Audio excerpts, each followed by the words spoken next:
Hello everyone, I hope you're all safe and sound. This is Abhishek Gupta and today's topic is RLC bridge of EIM. So what does RLC indicate? RLC basically indicate resistance, inductance and capacitance. So what does it measure?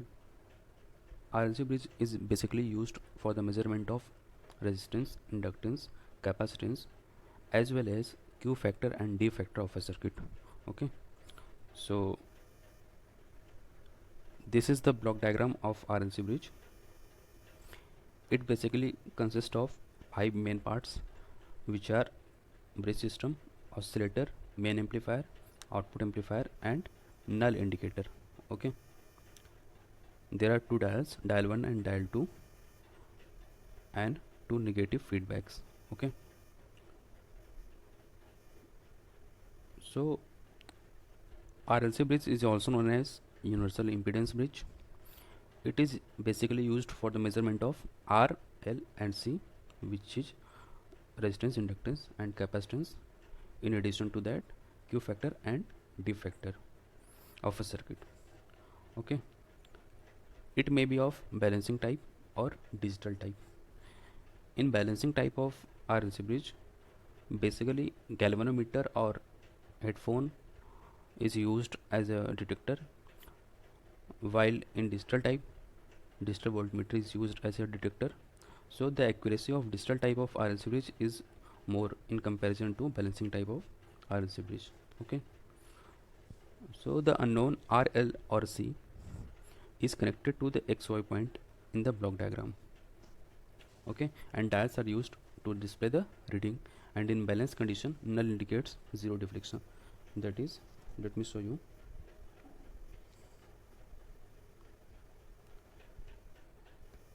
These are the 2 points X and Y. Okay, the unknown parameters which we want to measure will be connected to these 2 ports. Okay, and null indicator shows the null position or zero indication during balance condition, and dial 1 and dial 2 will display the reading. Okay,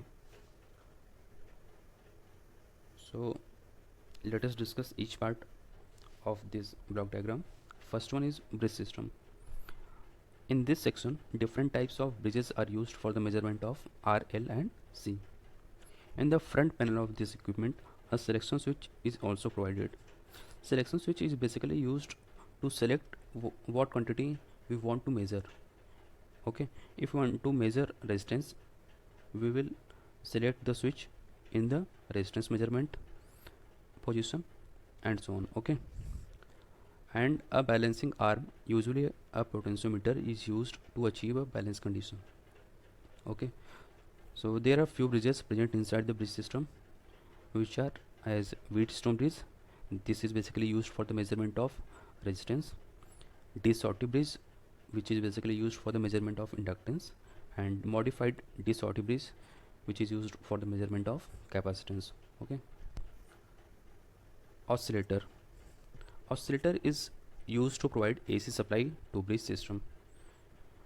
We know that to operate bridge or any bridge, we'll have to provide an AC supply to the bridge. So oscillator is used for that purpose, and it provides an AC supply of a fixed amplitude and frequency. Okay, and next, main amplifier. Main amplifier is generally an operational amplifier which is used as an amplifier, and a negative feedback is given to it by a twin network. What is twin network? Twin network is basically a kind of band pass filter, and this network allows only a narrow band of frequency signal to pass through it and blocks all other frequency signal. Okay, and next is the output amplifier. Output amplifier is basically used to obtain a fixed output. An amplifier is used with a negative feedback network. It is also an operational amplifier. Okay, and next, null indicator. In balance condition, a null indication shows a zero deflection, and thus the measured value of R, L or C can be read from the dials. Okay, so these are the specifications of a laboratory type RLC bridge. The variable that can be measured by using this bridge are R, L, C, Q factor and D factor. What is Q factor?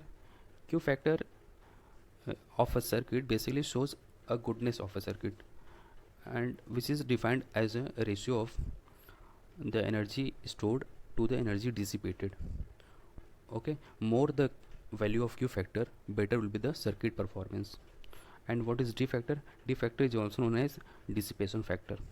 Okay, and it is the inverse of Q factor, and it is represented by tan delta, tan delta, and D factor will be equal to 1 by quality factor. Okay, so the measuring frequency range will be from 100 Hz to 1 kilohertz, and accuracy will be plus minus 0.2%. Power output will be equal to 7 watt. Variable capacitor 1 picofarad to 100 microfarad. Inductance from 0.2 microhenry to 110 henry. Resistance from 10 mega ohm to 11 mega ohm. And the measurement range. Resistance can be measured from a range of 0.0012 to 100 mega ohm. Inductance can be measured from a range of 0.1 microhenry to 9999 henry. Capacitance can be measured from a range of 0.1 microfarad to 9999 microfarad, and quality factor can be measured from 0.1 to 99, and D factor can be measured from 0.0012 to 99. Okay, so thank you.